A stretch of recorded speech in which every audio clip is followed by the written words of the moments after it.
Hello everyone, welcome to my channel code story with my. तो आज हम leet code का 3573 करने जा रहे हैं, मीडियम मार्क्ड है। ठीक है। मोटिवेशन क्या है? I really hats off to those people who still have the patience to watch long tutorials, है ना, to read books patiently, to read और go through an entire article patiently. ये मैंने ऐसा इसलिए बोल रहा हूँ कि आज के टाइम पे ना लोगों का अटेंशन स्पैन थोड़ा कम हो गया है। ठीक है। पेशेंस और फोकस धीरे धीरे कम होता जा रहा है बहुत लोगों का। लेकिन आज भी मैं देखता हूँ कुछ लोग हैं जो बहुत ही आसानी से लंबे ट्यूटोरियल्स या बुक्स बहुत ही पेशेंटली पढ़ लेते हैं। अगर आप में ये पेशेंस अभी नहीं है तो try to develop it, it will help you in a very long run. Okay. And thank you to those who, अगर आपने मेरे लेंदी ट्यूटोरियल्स या वीडियोस आप देखते हो तो okay. Best time to buy and sell stock 5. Okay. You are given an integer array prices where prices I is the price of a stock in dollars on the ith day and an integer k. You are allowed to make at most k transactions. ठीक है, where each transaction can be either of the following. क्या है? Normal transaction, buy on day I and then sell on a later day j, where I is less than j. Your profit will be prices j minus prices i. ठीक है, मतलब आई day में ख़रीदा और जे day में बेच दिया तो प्रॉफिट इतना होगा आपका। दूसरा ऑपरेशन क्या, ट्रांजैक्शन क्या कर सकते हो? Short selling transaction. ठीक है, इसका मतलब पता है क्या होता है कि आई डे में बेच दो स्टॉक को, ठीक है, then buy back on a later day j where i is less than j, your profit will be prices of i minus prices of j. ठीक है। अब मैं आपको समझाऊंगा एग्जैक्टली शॉर्ट सेलिंग एक्चुअली में होता क्या है, मैं आपको समझाऊंगा थोड़ा इसके बारे में। Note that you must complete each transaction before starting another, है ना। जैसे मान लेते हैं अगर आप नॉर्मल ट्रांजैक्शन कर रहे हो तो मतलब आपने बाई किया होगा, बाई किया उसके बाद आपको सेल करना पड़ेगा, है ना। ऐसा आप नहीं कर सकते कि आपने नॉर्मल ट्रांजैक्शन में बाई कर लिया उसके बाद आप ये नया ट्रांजैक्शन स्टार्ट कर रहे हो, ये वाला शॉर्ट सेलिंग ऐसा नहीं है। जब नॉर्मल ट्रांजैक्शन स्टार्ट किया है तो उसको बाई करके सेल करके ख़त्म करो, उसके बाद आप नया ट्रांजैक्शन स्टार्ट कर सकते हो। ठीक है। एडिशनली यू कांट बाई और sell on the same day you are selling और buying back as part of a previous transaction. मतलब एक दिन में आप एक ही एक्शन कर सकते हो। ठीक है। Return the max and total profit that you can earn by making at most के ट्रांजैक्शन। अल्टीमेटली आपको अपने प्रॉफिट को मैक्सिमाइज करना है। ठीक है। तो जिन लोगों ने buy best time to buy and sell stock 1 2 3 4 बना रखा है उनको ऑलरेडी पता है कि ये डीपी का प्रॉब्लम है। बट स्टिल जिनको नहीं पता है हम स्क्रैच से समझेंगे कि क्यों ये डीपी का प्रॉब्लम है। ओके। प्राइसेस दिया है यहाँ पर और के इज इक्वल टू 2, मतलब ज़्यादा से ज़्यादा आप 2 ही ट्रांजेक्शन कर सकते हो। तो यहाँ पर देखो $14 का प्रॉफिट कैसे हुआ वो देखो। इसने क्या बोला कि एक नॉर्मल ट्रांजैक्शन कर लो। नॉर्मल ट्रांजैक्शन मतलब ये वाला कि आपने बाई किया और सेल कर दिया। फिर आपने बाई किया पहले दिन $1 में, ठीक है, और सेल कर दिया ये तीसरे दिन $9 में, तो प्रॉफिट कितना हुआ? 9 - 1 दैट इज़ $8 का प्रॉफिट हुआ। उसके बाद देखो क्या हुआ, बाई और सेल जब हो गया तो ट्रांजैक्शन कंप्लीट हो चुका है। अब वो नया ट्रांजैक्शन स्टार्ट कर सकता है। तो नया ट्रांजैक्शन पता है उसने क्या किया? शॉर्ट सेलिंग ट्रांजैक्शन करने की कोशिश की। शॉर्ट सेलिंग में क्या बोला गया था कि आपने एक प्रॉपर्टी को बेच दिया, जैसे ये 8 है ना, स्टॉक को बेच दिया, सॉरी हाँ सेल कर दिया, ठीक है, और फिर बाद में आपने खरीद ली, बाद में आपने तुरंत उसको खरीद भी लिया $2 में। तो डिफरेंस कितने का? 8 - 2 दैट इज़ 6। तो टोटल प्रॉफिट कितना हो गया? 8 और प्लस 6 दैट इज़ 14, है ना। अब यहाँ पर एक चीज़ ध्यान देने वाली बात है कि बहुत लोगों के मन में ये सवाल आ सकता है कि जब उसने स्टॉक खरीदा फिर बेचा तो अब तो स्टॉक बेच दिया ना, अब दोबारा अभी तो स्टॉक उसके पास है नहीं क्योंकि उसने जो ख़रीदा था, यहाँ पर उसने जो बाई किया था, यहाँ पर उसने सेल कर दिया। ठीक है। तो ये वाले दिन इसने 8 वाले को दोबारा सेल कैसे किया? उसके पास तो अभी है ही नहीं, उसने खरीदे ही नहीं तो सेल कैसे करेगा? क्योंकि बाई और सेल तो यहाँ ख़त्म हो चुका था। ठीक है। तो इस दिन उसने सेल कैसे कर दिया? तो एक्चुअली में क्या है ना, शॉर्ट सेलिंग को अगर आप ध्यान से देखोगे यहाँ क्या लिखा हुआ है कि आप इंडिपेंडेंट ऑफ कि आपके पास प्रॉपर्टी स्टॉक है या नहीं, आप उस दिन सेल कर सकते हो उस स्टॉक को। और मैं थोड़ा सा और आपको बैकग्राउंड भी दूंगा कि शेयर मार्केट में शॉर्ट सेलिंग रियल लाइफ में होता भी है, रियल वर्ल्ड में मैं आपको समझाऊंगा थोड़ा सा। तो इसने क्या किया, शॉर्ट सेल करने की कोशिश की, $8 में बेच दिया, भले उसके पास नहीं था फिर भी बेच दिया, और $2 में तुरंत खरीद भी लिया। तो 8 - 2 का डिफरेंस जो हुआ, ठीक है, उसको 6 रुपये का प्रॉफिट हुआ, तो टोटल प्रॉफिट 14 हुआ। ठीक है, अब देखो थॉट प्रोसेस समझते हैं, बट सबसे ज़रूरी चीज़ जो मुझे आपको समझाना है इस प्रॉब्लम में कि शॉर्ट सेलिंग एक्चुअली में होता क्या है ना। तो मैं आपको एग्जांपल दिखाता हूँ, इसी एग्जांपल को ले लेते हैं। 17982 है, जैसे यहाँ पर एग्जांपल ले लो, 1 की जगह 100 मान लेते हैं, 17982। ठीक है, अब देखो शॉर्ट सेलिंग शेयर मार्केट में पता क्या होता है। मान लेते कोई बहुत बड़ा एक्सपर्ट इंसान है और उसको पता है कि कोई प्रॉपर्टी जो है ना, कोई या कोई स्टॉक है ना, उसका प्राइस वैल्यू गिरने वाला है। समहाउ मान लेते हैं उसने प्रेडिक्शन किया है कि प्राइस वैल्यू गिर सकता है उस स्टॉक का। तो पता वो क्या करता है कि भले उसके पास वो स्टॉक ना हो, वो क्या करता है, बोरो कर लेता है। जैसे मान लेते हैं यहाँ पर ये जो स्टॉक है, इसको वो ना बोरो कर लेता है एक्चुअली में। ठीक है, और बोरो करके तुरंत उसको सेल भी कर देता है, क्योंकि वो इस उम्मीद में है कि ये फ्यूचर में इसका प्राइस कम होने वाला है। तो क्या किया ना, बोरो किया, सेल किया। देखो तो सेल किया तो कितना मिला, अभी प्राइस कितना है, 100 रुपये है ना, तो कितना मिला उसको, got money is equal to 100 rupees मिल गया उसको, क्योंकि उसने सेल कर दिया डायरेक्ट बोरो करके, है ना। रियल वर्ल्ड में क्या होता है, बोरो करने का भी कुछ फीस लगता है, बट यहाँ प्रॉब्लम स्टेटमेंट में फ़ी के बारे में कुछ नहीं लिखा हुआ है, इसलिए मैं मान के चल रहा हूँ फ्री में बोरो कर सकते हैं। तो बोरो करके, भले इसके पास नहीं था ये स्टॉक, इसीलिए वो बोरो कर रहा है, अगर होता तब तो कोई दिक्कत नहीं होती। बोरो किया और सेल किया तो उसको 100 रुपये मिले। अब देखो क्या हुआ, नियर फ्यूचर में देखो उसकी वैल्यू देखो कितनी घट गई है, 2 घट गई। ठीक है, अब ये इसको बाई कर लेगा, उसी प्रॉपर्टी को बाई किया किस दिन, 0 1 2 3 ये चौथे दिन बाई कर लिया। तो कितना स्पेंड किया मनी खरीदने के लिए, कितना स्पेंड किया, 2 रुपये स्पेंड किया। तो देखो जब इसने पहली बार सेल किया था तो 100 रुपया उसको मिले थे बेचने के, है ना, सेल करने के 100 रुपये मिले थे। अभी जब दोबारा उसने बाई किया, सिर्फ 2 रुपये में बाई किया, यानी कि उसने 2 रुपये सिर्फ स्पेंड किए।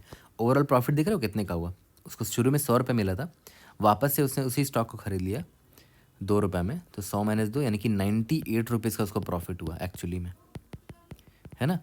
तो ये एंटिसिपेट किया था उसने कि प्राइस घटेगा इसका, इस स्टॉक का, तो उसको खरीद कर बोरो कर कर सेल कर दिया, फिर बाद में खरीद लिया। तो देखो इसको 98 रुपीज़ का प्रॉफिट हो गया ना, क्योंकि जब इतना सेल किया था यहाँ पर तो उसको 100 रुपये मिले थे तब। ठीक है, यहाँ तक क्लियर हो गया। अब बोरो, अब जब वापस ख़रीद लिया है ना 98 रुपीज़ के प्रॉफिट में, तो वापस जिससे बोरो किया था स्टॉक उसको दे देगा वापस से। ओके, तो हाँ, लेकिन रियल वर्ल्ड एग्जांपल में थोड़ा रिस्क भी होता है। ऐसा नहीं कि आप, ये तो बड़ा अच्छा आइडिया आपको लग रहा होगा कि हाँ ये तो हम लोग हमेशा कर सकते हैं, स्टॉक खरीदने की ज़रूरत ही नहीं, बस बोरो कर लो किसी से और बिना खरीदे सेल कर दो उसको, फिर जब प्राइस कम होगा तो तब खरीद लो, है ना। ये कर सकते हो, बट ये रिस्क भी होता है इसमें इन्वॉल्व। ओके, तो शॉर्ट सेलिंग यही था, यहाँ पर एग्जैक्टली वही हुआ। देखो उस बंदे को पता चल गया था कि प्राइस घटेगा फ्यूचर में, तो उसने क्या किया, यहाँ पर बोरो करके इसको खरीद सेल कर दिया 8 रुपये में, फ्यूचर में फिर बाई किया तो 8 महीने, तो दैट इज़ 6 रुपये का प्रॉफिट हो गया उसका। ओके, क्योंकि जब सेल किया तो 8 रुपये मिले उसके पॉकेट में, फिर जहाँ भी यहाँ बाई किया तो 2 रुपये गए उसके पॉकेट से, तो 8 महीने तो 6 रुपये उसके पॉकेट में रह गया प्रॉफिट। ओके, ठीक है, तो यहाँ तक तो समझ में आ गया। तो देखो अब आ जाते हैं वापस उसी एग्जाम्पल पे जो ओरिजिनल एग्जाम्पल दे रखा था।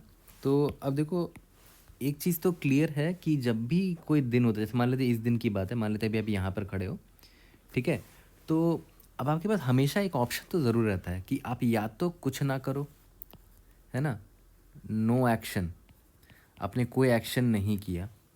ठीक है, अगर कुछ नहीं करोगे तब तो कुछ है ही नहीं, तब तो आप सिंपली आई अपना आगे बढ़ जाएगा, है ना, कुछ आपको ना प्रॉफिट हुआ ना लॉस हुआ, आपने कुछ भी नहीं किया। दूसरा हो सकता है कि आपने कोई एक्शन लिया। ठीक है, अब देखो ध्यान दो, मान के चलते हैं कि आपने यहाँ पर बाई किया इस स्टॉक को। ठीक है, अगर बाई किया तो देख लो इसका प्राइस कितना, 1 रुपया। इसका मतलब क्या हुआ कि आपके पॉकेट से 1 रुपया गया है, क्योंकि आपने बाई किया है, तो -1 कर देते हैं यहाँ पर, है ना। उसके बाद 1 रुपया गया है, ठीक है, और आप फ्यूचर में कितने में सेल करोगे, मान लेते हैं एक्स वैल्यू में सेल करोगे, और अभी 1 रुपया गया है तो -1 किया मैंने, तो इससे आपका प्रॉफिट निकल आएगा, है ना। इसलिए मैंने -1 अभी लिख दिया है, क्योंकि आपके पॉकेट से -1 गया है। उसके बाद बाकी जितना फ्यूचर में प्रॉफिट आएगा उसमें से ये -1 कर देंगे, क्योंकि -1 मेरे पॉकेट से निकल गया था, तो आपको नेट प्रॉफिट मिल जाएगा। बट अभी आपको नहीं पता कि फ्यूचर से कितना आने वाला, तो क्वेश्चन मार्क मैंने लिख दिया है। फ्यूचर में रिकर्सिवली मैं आगे का निकालूंगा तो मिल जाएगा कि ओवरऑल कितना प्रॉफिट हुआ है बाकी में। ठीक है, अगर आपने बाई किया है तो आपको ध्यान में रखना पड़ेगा कि हाँ भाई, फ्यूचर में जब आप आगे जाओगे तो आपको सेल करना है उसको।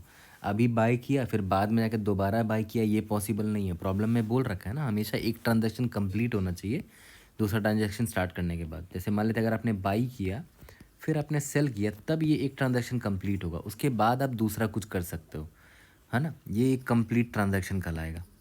उसके बाद आप दोबारा बाई सेल वाला काम कर सकते हो या फिर सेल और बाई वाला काम कर सकते हो। ठीक है, सेल करके बाई किया उसकी, ये भी एक कंप्लीट ट्रांजैक्शन कहलाएगा, है ना। ये सेल करके बाई करने वाले को ट्रांजैक्शन क्या बोलते थे, शॉर्ट सेलिंग, है ना। ओके, तो एक कंप्लीट ट्रांजैक्शन होना चाहिए। तो इसका मतलब क्या हुआ कि अगर मैं बाई करता हूँ या फिर शॉर्ट सेल करता हूँ तो मुझे ध्यान में रखना पड़ेगा कि मुझे फ्यूचर में क्या करना है। अगर बाई किया तो फ्यूचर में सेल ही कर सकते हैं, शॉर्ट सेल किया तो फ्यूचर में बाई कर सकते हैं। ठीक है, तो अभी तो खैर मैंने बाई किया है, तो अब मैं यहाँ पर आगे बढ़ता हूँ। यहाँ पर मैं लिख देता हूँ 1,7,9,8,2। ठीक है, और इंडेक्स आई मेरे यहाँ पर आ जाएगा। के इज इक्वल टू अभी भी 2 रहेगा, ट्रांजैक्शन अभी क्योंकि कंप्लीट नहीं हुआ है।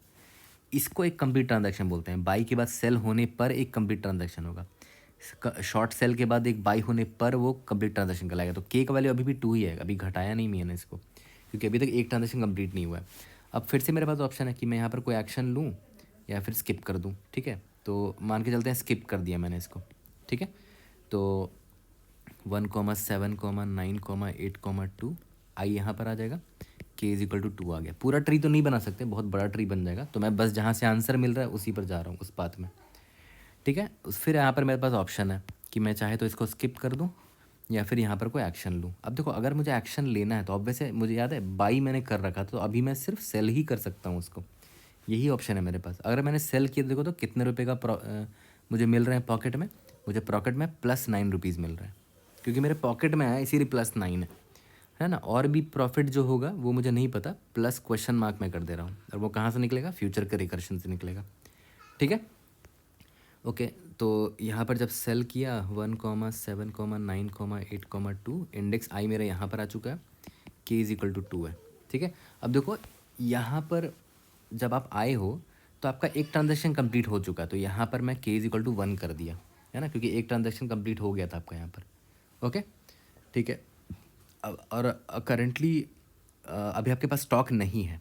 ठीक है, तो आपके पास यहाँ पर ऑप्शन हो सकता है कि आप बाई करके एक्सप्लोर करो, है ना, बाई करके इसको बाई कर लो, फिर फ्यूचर में सेल कर देना, या फिर एक और ऑप्शन है कि आप इसको शॉर्ट सेल कर दो, मतलब बोरो करके डायरेक्टली इसको सेल कर दो, फ्यूचर में बाई कर लेना, या फिर क्या है कि स्किप ही कर दो, कुछ मत करो, आगे बढ़ जाओ। ठीक है, तो आंसर में क्या बोला था कि इसको शॉर्ट सेल किया उसने। बाई वाला भी ब्रांच आप बना के चेक कर सकते हो क्या आंसर आएगा। ठीक है, मैं शॉर्ट सेल वाला बस आपको बताता हूँ। शॉर्ट सेल का मतलब क्या होगा कि उसने बेच दिया, तो बेचने से क्या होगा, +8 रुपये पॉकेट में आएगा, है ना, प्लस यहाँ पर क्वेश्चन मार्क, आगे का आंसर यहाँ से मिलेगा। ठीक है, यहाँ पर 1,7,9,8,2 इंडेक्स आई यहाँ पर आ गया, के इज इक्वल टू 1 का 1 ही, क्योंकि अभी तक कंप्लीट नहीं हुआ एक और ट्रांजैक्शन मुझे। लेकिन याद रखना पड़ेगा कि अगर मैंने शॉर्ट सेल किया है तो आगे जाके मुझे बाई ही करना पड़ेगा, है ना, क्योंकि मैंने शॉर्ट सेल किया है ना। एक ट्रांजैक्शन क्या था, बाई के बाद सेल, एक ट्रांजैक्शन क्या था कि शॉर्ट सेल के बाद बाई ही होना चाहिए।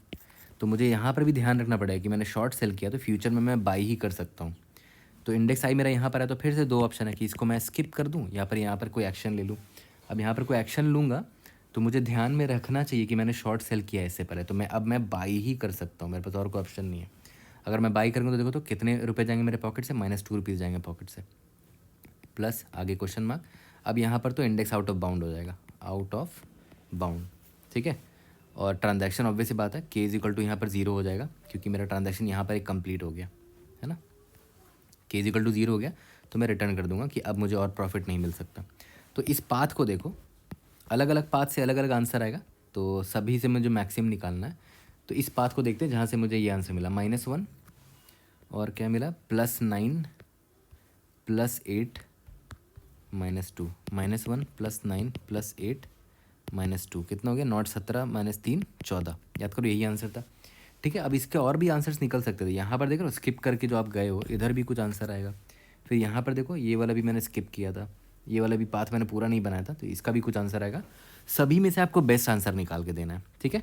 लेकिन इस ब्रांच रिकर्सिव ट्री डायग्राम से आपको एक चीज़ तो समझ में आ गया कि आपको कुछ चीज़ों का ध्यान रखना पड़ेगा कि अगर आपने अभी बाई किया है तो फ्यूचर में आपको सेल ही करना पड़ेगा। अगर आपने अभी उसको शॉर्ट सेल किया है तो फ्यूचर में आपको उसको बाई ही करना पड़ेगा, ठीक है। और या फिर अगर आपने बाई सेल कंप्लीट कर लिया है एंड शॉर्ट सेल और बाई कंप्लीट कर लिया, मतलब एक ट्रांजेक्शन कंप्लीट कर लिया है, तो फिर आपके पास ऑप्शन है कि आप या तो बाई करो या फिर शॉर्ट सेल कर सकते हो। ये दोनों ऑप्शन है आपके पास रहेगा तब, ठीक है। तो देखा है तो 3 केस है आपके पास कि अगर आपका ट्रांजैक्शन ऑलरेडी कंप्लीटेड है तो आप बाई भी आप तो आप मतलब आप फ्रेश ट्रांजैक्शन स्टार्ट कर सकते हो। तो फ्रेश ट्रांजैक्शन स्टार्ट करने के लिए आप बाई सेल वाला ये स्टार्ट कर सकते हो या फिर शॉर्ट सेल वाला ये स्टार्ट कर सकते हो, ठीक है। और अगर फ्रेश ट्रांजैक्शन नहीं है तो आपको ध्यान रखना पड़ेगा कि क्या आपने बाई किया था तो अभी आप सिर्फ सेल कर पाओगे, ठीक है। अगर आपने शॉर्ट सेल किया था तो अभी आप सिर्फ बाई कर पाओगे। देखा है तो यही सिर्फ 3 केस निकल कर आता है ना। तो बाई और शॉर्ट सेल कब होगा? जब आप ये जब एकदम फ्रेश ट्रांजैक्शन स्टार्ट कर रहे होगे, फ्रेश ट्रांजैक्शन, है ना। इसको एक काम करते हैं, इसको केस 0 मान लेते हैं, केस इज इक्वल टू 0, ठीक है। और ये क्या है, अगर आपने बाई किया है और उसके बाद आप सेल कर रहे हो तो इसको केस 1 मान लेते हैं, है ना, केस 1। और अगर आपने शॉर्ट सेल किया तो आपको बाई ही करना पड़ेगा, तो ये हो जाएगा केस 2, ओके। तो मुझे लगता है इतना ही इन्फॉर्मेशन इनफ होता है इस प्रॉब्लम को सॉल्व करने के लिए, क्योंकि ये 3 केस ही तो आपको आइडेंटिफाई करना था, ठीक है। तो और आपको रिकर्सिव ट्री डायग्राम मैंने दिखा दिया, वही से समझ में आ गया होगा कि रिकर्शन तो लिखना पड़ेगा क्योंकि आपके पास ऑप्शंस है, ठीक है। तो मैं सिंपल सा एक रिकर्शन लिख रहा हूँ, है ना। इंडेक्स नंबर 0 से स्टार्ट करेंगे, ये मेरा इंडेक्स आई है, ठीक है। यहाँ पर इंडेक्स 0 से स्टार्ट कर रहे हैं और के भी पास कर देते हैं, और केस कौन सा है वो भी पास करना पड़ेगा। तो अब वैसे स्टार्टिंग में तो आपने एक भी ट्रांजैक्शन नहीं कर रखा है, तो स्टार्टिंग में एक फ्रेश ट्रांजैक्शन होगा आपके लिए, तो वो केस 0 होगा ना। तो मैं एक काम करता हूँ, यहाँ पर 0 भेज देता हूँ। तो ये मेरा इंडेक्स आई है, ये तो मेरा के है, ये मेरा केस का वैल्यू है, और क्या है, प्राइसेस वाला वेक्टर भी पास कर देते हैं। बस सॉल्व फंक्शन कॉल कर दिया। अब सॉल्व फंक्शन को यहाँ पर लिख देते हैं, देखो ध्यान दो, इंडेक्स आई भेजा, के भेजा, केस का क्या वैल्यू है वो भेजा, और प्राइसेस क्या है वो भेजा, ठीक है, ओके। अब जब आप करंट इंडेक्स पर हो तो एक तो ऑप्शन आपके पास ये है कि आपने कुछ नहीं किया, डोंट टेक एनी एक्शन, ठीक है। उस केस में क्या होगा, वापस से सॉल्व फंक्शन को कॉल कर दो, है ना, और आगे बढ़ जाओ, i+1 नथिंग चेंजेस, के भी वही रहेगा, केस भी वही रहेगा, और प्राइसेस तो वही रहेगा ही, है ना। ये हो गया कि आपने कोई एक्शन नहीं लिया, नो एक्शन ब्रांच है। और अगर आपने एक्शन लिया, ठीक है, इंट अगर आपने एक्शन लिया तो क्या क्या ले कर सकते हो वो देखते हैं, है ना। सबसे पहले तो एक चीज़ चेक कर लेना कि भाई ट्रांजैक्शन का काउंट ग्रेटर देन 0 होना चाहिए, तभी आप कोई एक्शन कर पाओगे, है ना। यहाँ पर डोंट टेक तो चिल है, मतलब कोई दिक्कत नहीं है, मतलब आपने कुछ किया नहीं, आप आगे बढ़ गए। अब यहाँ पर टेक वाले केस में क्या होगा कि आप कोई ट्रांजैक्शन करना चाह रहे हो, बट आप ध्यान देना कि नंबर ऑफ ट्रांजैक्शन का वैल्यू के मस्ट भी ग्रेटर देन 0 होना चाहिए, क्योंकि इससे ज़्यादा ट्रांजैक्शन आप नहीं कर सकते, ठीक है। अब देखो, अब जब एक्शन लेने की बारी आई ही है तो याद करो हम क्या चेक करते थे, केसेस चेक करते थे। सबसे पहले एक काम करते हैं, केस इज इक्वल टू, यहाँ पर 3 केसेस थे ना, तो केस इज इक्वल टू 1 पहले चेक करते हैं। प्रॉब्लम स्टेटमेंट में था ना कि नॉर्मल ट्रांजैक्शन क्या होता था, बाई किया तो सेल कर दिया। तो केस 1 का मतलब क्या हुआ कि आपने पक्का बाई किया था और अब आप सेल करने जा रहे हो, ठीक है। तो यहाँ पर अगर केस इज इक्वल टू 1 है, इसका मतलब ये एक नॉर्मल ट्रांजैक्शन होने वाला है, मतलब अब आप सेल करने वाले हो, ठीक है। तो take will be equal to कितना प्रॉफिट मिलेगा, अगर आप सेल करते हो तो पैसे आपको मिलते हैं, इसीलिए यहाँ पर प्लस होगा, प्लस प्राइसेस ऑफ इंडेक्स आई, है ना। उसके बाद जो बाकी के प्रॉफिट आएंगे वो सॉल्व फंक्शन से आप कॉल करके निकाल लेना, इंडेक्स i+1। और देखो अभी आपने सेल कर दिया है, मतलब आपका ट्रांजैक्शन एक कंप्लीट होता है, ट्रांजैक्शन का वैल्यू मैंने घटा दिया, ठीक है। और सिंस यहाँ पर आपका एक ट्रांजैक्शन कंप्लीट हो चुका है, देखो आपने बाई के बाद सेल कर दिया तो एक ट्रांजैक्शन कंप्लीट हो गया, इसके बाद मतलब क्या होगा, इसके बाद आप फ्रेश ट्रांजैक्शन स्टार्ट करने वाले हो। तो केस का वैल्यू देखो मैं 0 भेज रहा हूँ, इसका मतलब क्या हुआ कि अब आप फ्रेश ट्रांजैक्शन स्टार्ट करोगे फ्यूचर में, क्योंकि आपने अभी सेल कर दिया है, ओके। ये इंपॉर्टेंट चीज़ है। और प्राइसेस भेज देते हैं हम लोग, ठीक है, ये हो गया। दूसरा, अगर else if case is equal to two हुआ, है ना। केस इज इक्वल टू का मतलब क्या होता था, ये वाला कि भाई आपने शॉर्ट सेल किया था, अब आप बाई करने आए हो यहाँ पर, है ना, तो आप बाई ही कर सकते हो। यहाँ मैं लिख देता हूँ, you will have two by, कोई ऑप्शन नहीं है आपके पास, ठीक है। तो बाई करने से होता क्या था, आपके पॉकेट से पैसे जाते थे क्योंकि आप खरीद रहे हो, तो माइनस ऑफ प्राइसेस आई, फिर आगे जो भी प्रॉफिट होगा उसमें से ये प्राइस घट जाएगा तो नेट प्रॉफिट निकल आएगा। तो minus of prices I plus solve I plus one के माइनस वन क्यों किया मैंने, क्योंकि देखो केस टू में क्या था कि शॉर्ट सेल किया, तो अब आपने बाई कर लिया, तो एक ट्रांजैक्शन ये कंप्लीट हो चुका है, तो ट्रांजैक्शन अब मैं घटा दूंगा, ठीक है। और सिंस ट्रांजैक्शन अभी जस्ट कंप्लीट हुआ है, तो अब फ्यूचर में आप फ्रेश ट्रांजैक्शन स्टार्ट कर सकते हो, तो केस जीरो भेजूंगा कि अब आप फ्रेश ट्रांजैक्शन स्टार्ट करोगे फ्यूचर में, ठीक है। एल्स इफ़ मैं नहीं गया, तो अगर एल्स में गया मतलब ये कौन सा केस है, case is equal to zero, मतलब फ्रेश ट्रांजैक्शन वाला केस है ये, ठीक है। और फ्रेश ट्रांजैक्शन में मैंने आपको बताया था कि आप दोनों चीज़ कर सकते हो, या तो क्योंकि ये फ्रेश है तो आप या तो बाई और सेल वाला कांड कर सकते हो, या फिर शॉर्ट सेल और बाई वाला कांड कर सकते हो। तो बाई कर लो आज, फ्यूचर में सेल कर देना, या फिर शॉर्ट सेल कर लो, फ्यूचर में बाई कर देना।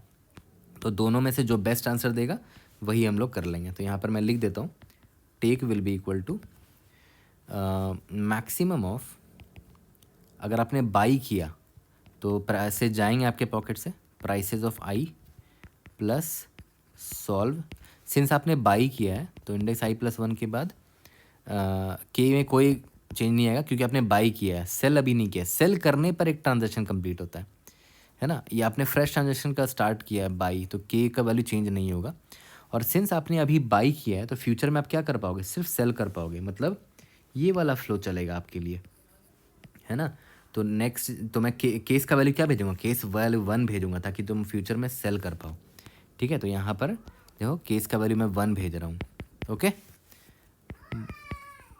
एक तो ये पॉसिबिलिटी होगा कि आपने आज बाई किया ताकि फ्यूचर में आप सेल कर सको। दूसरा पॉसिबिलिटी क्या था कि आज आपने शॉर्ट सेल कर लिया। शॉर्ट सेल से क्या होगा, जितना प्राइस था उतने आपके पॉकेट में आएगा, इसीलिए देखो ये प्लस प्राइसेस ऑफ आई है। शॉर्ट सेल किया ताकि फ्यूचर में आप बाई बैक कर सको उसको, आई प्लस वन, के में कोई चेंज नहीं आएगा क्योंकि अभी ट्रांजैक्शन कंप्लीट नहीं हुआ, जस्ट स्टार्ट हुआ ट्रांजैक्शन।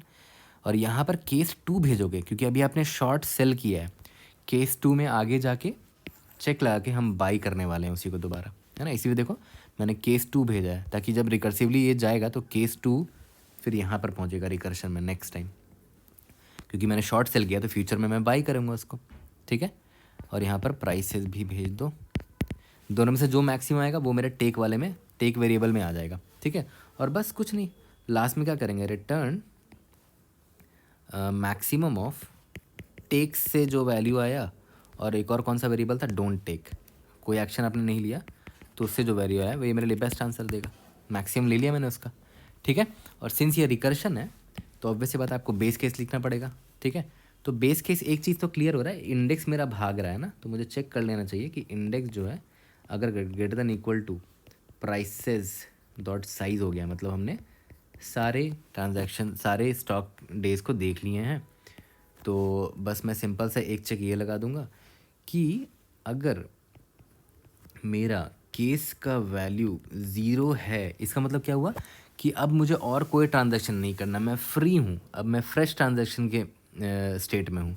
इसका मतलब इससे पहले के सारे ट्रांजैक्शन मैंने कंप्लीट कर दिए हैं, अभी केस ज़ीरो में मैं आ चुका हूँ, मतलब फ्रेश ट्रांजैक्शन वाली बात आ रही है।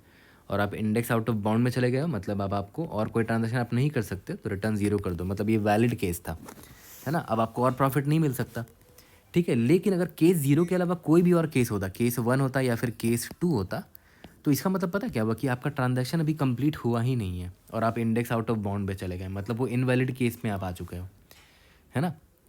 ऐसा भी तो हो सकता है कि आप इनवैलिड केस में आ गए। मान लेते हैं एक वेक्टर ले लो प्राइसेस का, मान लेते हैं यहाँ पर टू है, यहाँ पर थ्री है ना। आपने मान लेते हैं यहाँ पर बाई कर लिया उसको, ठीक है। और फ्यूचर में आप इंडेक्स आई जब यहाँ पर है तो आपने सेल नहीं किया, स्किप कर दिया, फिर आई यहाँ पर आ गया, आपने सेल नहीं किया, स्किप कर दिया, ठीक है। तो मतलब क्या हुआ, आपने बाई किए हुए ही रह गए, आपने कभी सेल किया ही नहीं। और प्रॉब्लम में साफ साफ दे रखा है कि आपको ट्रांजैक्शन कंप्लीट करना ही करना है, अनफिनिश्ड नहीं हो सकता। अनफिनिश्ड का मतलब कि केस पक्का वन या टू रह गया होगा, तो उस केस में हम इनवैलिड वैल्यू भेज देंगे, है ना। इनवैलिड वैल्यू क्या भेजोगे, सिंस रिटर्न करके हम यहाँ पर मैक्सिमम निकालते हैं, तो इनवैलिड वैल्यू क्या होगा, यहाँ पर इंट मिन भेज दो, है ना, इंट मिन। इसका मतलब क्या हुआ, मैं रेड से लिख दे रहा हूँ कि unfinished transaction is invalid. Problem में साफ साफ दे रखा कि आपको हर ट्रांजैक्शन को अगर आपने इनिशिएट किया तो कंप्लीट करना ही करना है। यहाँ पर आपने ट्रांजैक्शन इनिशिएट किया बाई करके, लेकिन आप फ्यूचर में सेल कर ही नहीं पाए उसको, तो वो इनवैलिड कहलाएगा। इसीलिए उस केस में हम इनवैलिड वैल्यू भेज रहे हैं यहाँ पर। ठीक है, यहाँ तक क्लियर हो गया, है ना। प्राइसेस डॉट साइज को मैं एन वेरिएबल ले लूँगा यहाँ पर, कि अगर आई मेरा एन तक चला गया मतलब इनवैलिड केस में हम लोग मतलब आउट ऑफ बाउंड हो चुके हैं। ठीक है, सोचो इतना ही था इस प्रॉब्लम में, है ना। इसीलिए शायद मीडियम मार्क भी था कि बहुत ज़्यादा दिमाग लगाने की ज़रूरत नहीं थी, एक दो बस कॉर्नर केस आपको संभालने थे, क्या पैरामीटर पास करना है ना, वो सब करना था। और अब क्लियर सी बात है, आपको बहुत सारे रिपीटिंग सब प्रॉब्लम्स दिखेंगे इस ट्री में, तो हम रिकर्शन से तो हमने लिख दिया, इसको मेमोइज भी हम लोग कर लेंगे। ठीक है, पहले तो इसका कोड मैं आपको वॉक थ्रू कराता हूँ, उसके बाद एकदम इसी कोड को कॉपी पेस्ट करके बॉटम अप में देखना कितना इजीली कन्वर्ट करेंगे। तो देखो इस फंक्शन को देखो, मैक्सिमम प्रॉफिट मैंने एन यहाँ पर निकाल लिया है, प्राइसेस डॉट साइज, फिर यहाँ पर मेमोइजेशन एरे में था मैंने क्या लिया है, देखो ध्यान दो, 1001, 501 और 3, एक मैंने कंस्टेंट के हिसाब से ले लिया है। प्राइसेस का मैक्सिमम साइज़ 1000 दे रखा है, तो मैंने 1001 ले लिया प्राइस वाले के लिए। और के का वैल्यू प्राइसेस डॉट लेंथ हो सकता है, इसीलिए मैंने के को प्राइसेस का जस्ट हाफ ले लिया, 501 ले लिया। और 3 यहाँ पर क्यों लिया मैंने, क्योंकि केस का वैल्यू 3 हो सकता है ना, 0, 1 या 2। ठीक है, तो 3 ही चीज़ चेंज होता है ना, आई के और केस चेंज हो रहा है। देखो ध्यान दो, यहाँ पर आई हो रहा है, के हो रहा है, यही 3 चीज़ चेंज हो रहा है मेरे रिकर्शन में। तो स्टार्ट यहाँ पर मैंने क्या किया, सभी में इंट मिन डाल दिया। अभी जो मेरा मेमोराइजेशन वेक्टर था टी, उसमें देखो सभी में इंट मिन डाल दिया, मतलब अभी सब इनवैलिड वैल्यू है। सॉल्व फंक्शन कॉल कर रहे हैं, देखो स्टार्टिंग इंडेक्स 0 है, के है, केस पहले मेरा 0 क्योंकि भाई मैं फ्रेश ट्रांजेक्शन स्टार्ट करने वाला हूँ। यहाँ पर प्राइसेस हो गया। ओके, अब देखो सेम फंक्शन जो मैंने आपको लिख के दिखाया, सॉल्व आई के केस और प्राइसेस, ये बेस केस मैंने आपको दिखाया था कि अगर आई प्राइस डॉट साइज़ के बराबर आ गया मतलब, तो इसका मतलब इंडेक्स आउट ऑफ बाउंड हो चुका है। केस अगर 0 है मतलब अपने सारे 5 के ट्रांजेक्शन कंप्लीट कर दिए हैं, अब आउट ऑफ बाउंड हो गए, मतलब एवरीथिंग इज़ गुड, रिटर्न 0 कर दो, no profit can be gain now. लेकिन अगर आपने कोई 5 का ट्रांजेक्शन कंप्लीट किया ही नहीं था, तो पक्का केस 1 या केस 2 रहा होगा, उस केस में रिटर्न इंट मिन कर दो, इनवैलिड मार्क कर दो उसको, क्योंकि अनफिनिश ट्रांजैक्शन है अभी आपका। ओके, और अगर आपने इस स्टेट को विजिट कर रखा है पास्ट में, मतलब नॉट इक्वल टू इंट मिन है, तो उसकी वैल्यू अभी रिटर्न कर दो। ये मेमोराइजेशन कर दिया मैंने। ठीक है, मेमोराइजेशन का इस्तेमाल किया यहाँ पर। टेक और डोंट टेक, दो वेरिएबल ले लिया। डोंट टेक तो बहुत सिंपल है कि मैंने स्किप कर दिया और इंडेक्स i+1 में चले गए। ठीक है, और अगर टेक कर रहे हैं एक्शन, तो बस इंश्योर करना कि टेक करने का आप लायक हो कि नहीं, नंबर ऑफ ट्रांजैक्शन अभी आपके पास है कि नहीं हाथ में, के मजी ग्रेटर देन 0। 3 केस हो सकता था, केस 1, केस 2 या फिर केस 0। तो केस 1 में क्या था कि आपने बाई कर रखा था, अब आप सेल ही कर सकते हो। आज के टाइम पे सेल करोगे तो इतना पैसा मिलेगा आपको पॉकेट में, है ना। सॉल्व i+1, आगे गए तो k-1 क्यों किया, क्योंकि अभी एक ट्रांजेक्शन कंप्लीट हो गया। ठीक है, और केस 0 यहाँ पर क्यों किया, क्योंकि अभी आपने सेल कर दिया तो आपका ट्रांजेक्शन कंप्लीट हो चुका, अब आप फ्रेश मोड में आ चुके हो, तो यहाँ पर केस 0 अब होगा। फ्यूचर में अब आप फ्रेश ट्रांजेक्शन स्टार्ट कर सकते हैं। एल सिर्फ केस 2 मतलब आपने शॉर्ट सेल किया था पास्ट में, अभी आप सिर्फ बाई कर सकते हो। तो बाई मतलब पैसे इतने जाएंगे आपके पॉकेट से, माइनस प्राइसेस आई। फिर फ्यूचर में i+1, k-1 क्यों किया, क्योंकि ट्रांजेक्शन एक कंप्लीट हुआ है अभी जस्ट। ओके, 0 क्योंकि अब फ्रेश ट्रांजेक्शन स्टार्ट होगा फ्यूचर में, प्राइसेस भेज दिया। थर्ड केस क्या था, केस 0, उसमें दो चीज़ें आप कर सकते हैं, या तो बाई और सेल वाला नॉर्मल फ्लो स्टार्ट करो, या फिर शॉर्ट सेल और बाई वाला सेल फ्लो स्टार्ट करो। माइनस ऑफ प्राइसेस आई अगर आपने बाई किया है। सॉल्व i+1 के, और यहाँ पे देखो केस का वैल्यू 1 भेजा है, मतलब अभी आपने बाई किया तो आप ऑब्वियसली फ्यूचर में सेल कर पाओगे। और इस केस में क्या हुआ, आपने शॉर्ट सेल किया मतलब आपके पॉकेट में इतना पैसा आया है। शॉर्ट सेल किया तो फ्यूचर में आपको बाई करना पड़ेगा, इसलिए देखो यहाँ पर अपने केस 2 भेजा है ये पर, है ना, बाई करने के लिए। ठीक है, बस लास्ट में max of take and don't take return करना था आपको। ओके, मेमोइज भी हमने कर लिया, एक्सेप्ट हो जाएगा ये। अब देखो सेम कोड को कॉपी पेस्ट करेंगे और एकदम बॉटम अप सेम कोड से बना लेंगे हम लोग। ओके, देखते हैं, we should be able to pass all the test cases. Great, we have pass all the test cases. अब आते हैं बॉटम अप पर। तो देखो बॉटम अप बनाएंगे एग्जैक्टली रिकर्शन वाला कोड यूज़ करके, और अभी तक मैंने इतने प्रॉब्लम्स तो आपको दिखा दिए हैं recursion to bottom up convert करने वाला, तो ये समझ में आ जाना चाहिए बहुत आसानी से। आपको साफ साफ दिख रहा है कि भाई रिकर्शन में 3 चीज़ें चेंज हो रही थी, इंडेक्स आई, ये के और ये केस। तो ऑब्वियस बात है बॉटम अप में जो मैं अपना डीपी वेक्टर लूँगा वो 3 डायमेंशन वाला होगा, है ना, आई के और जो भी केस यहाँ पर होता होगा। और केस की वैल्यू आपको ऑलरेडी पता है, केस की वैल्यू या तो 0 हो सकती है, या तो 1 हो सकती है, या तो 2 हो सकती है। और इंडेक्स आई का मैक्सिमम वैल्यू 1000 हो सकता है, तो मैंने क्या किया 1001 ले लिया। के का वैल्यू मैक्सिमम 500 हो सकता है, मैंने 501 ले लिया। और केस का वैल्यू 0 1 2 हो सकता है, मैंने 3 ले लिया। ठीक है, यहाँ तक क्लियर है? ओके। और इसको, और यहाँ पर देखो एक एक करके इसको फिल करता है ना। तो सबसे पहले रिकर्शन वाले कोड को देखो, ये क्या है, बेस केस है। तो हमेशा पहले याद है मैंने आपको बताया था, पहले बेस केस रिकर्शन वाले को बॉटम अप में लिख लिया करो। तो बेस केस को समझते हैं। बेस केस क्या बोल रहा है, i is equal to prices dot size अगर हुआ, याद करो ये आई होता था, ये के होता था और ये केस होता था, है ना।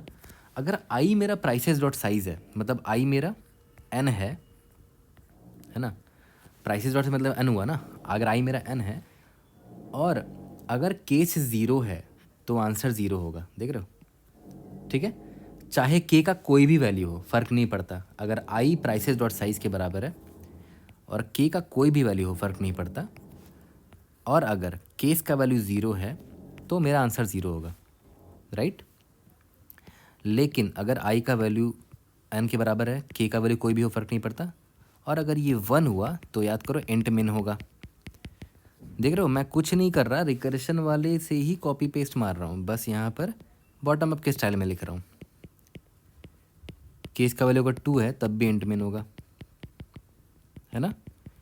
यही तो इसका मतलब था, इस बेस केस का मतलब यही था कि आई का वैल्यू अगर एन हुआ, मतलब आउट ऑफ बाउंड अगर आप आ गए हो, के का वैल्यू कुछ भी हो, फ़र्क नहीं पड़ता, है ना। लेकिन अगर केस 0 हो चुका है, मतलब आपने सारे ट्रांजेक्शन कंप्लीट कर लिए, तो no further profit can be gain, इसीलिए यहाँ पर प्रॉफिट 0 होगा। यहाँ पर केस 1 रह गया तो इनवैलिड केस है, वो इंटमेंट डाल दो। केस 2 रह गया तो इनवैलिड केस इंटमेंट डाल दो। ये मेरा बेस केस वाला था, ठीक है। अब देखो ध्यान दो, यहाँ पर के का कोई भी वैल्यू हो सकता है ना। तो मैं एक काम करता हूँ, के पर फॉर लूप लगा के इस बेस केस को फिलअप कर लेता हूँ। मेरा इनपुट में जो के है वो कैपिटल के है ना। तो एक फॉर लूप लगा के फिल कर लेते हैं बेस केस के सारे केसेस को। एक वेरिएबल लेते हैं स्मॉल के इज इक्वल टू 0 से लेकर स्मॉल के लेस देन इक्वल टू के का कोई भी वैल्यू हो सकता है, के प्लस प्लस, है ना। इस बेस केस को फिल कर लेते हैं, t of n of small k. अगर 0 है केस तो आंसर 0 होगा, नहीं तो ये दोनों केस, है ना। तो देखो ये हमने हर पॉसिबल के वैल्यू के लिए हमने बेस केस फिल कर दिया अपना, है ना। क्योंकि के का कोई भी वैल्यू होगा, यही होगा मेरा 3 पॉसिबल आंसर, ठीक है, डिपेंडिंग ऑन कि केस का क्या वैल्यू है। ओके, तो इसीलिए फॉर लूप के लगा के हमने इसका बेस केस फिल कर लिया।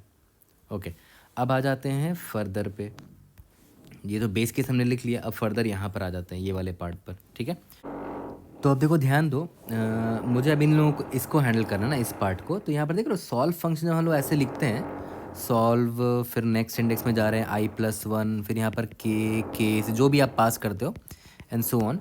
इसी को मुझे बॉटम अप में कन्वर्ट करना है, तो सॉल्व की जगह बस टी लिखते थे, i+1 के, और केस से आंसर जो आएगा उसको हम लोग असाइन कर देंगे करंट इंडेक्स के लिए, T of i comma case के लिए, है ना। यहाँ पर वही तो कर रहे हैं, देखो सॉल्व से आंसर ला के यहाँ पर स्टोर कर देते हैं, मतलब यहाँ पर डोंट टेक में इसको स्टोर कर लेंगे, डोंट टेक में, फिर सिमिलरली टेक के केस में कुछ निकाल लेंगे, फिर दोनों का मैक्सिमम असाइन कर देंगे, T of i comma case में maximum of take and don't take में। बट इसमें देखो प्रॉब्लम क्या है ना, कि अभी तो आपका जो वेक्टर है टी वाला, ये पूरा फिल नहीं हुआ है अभी।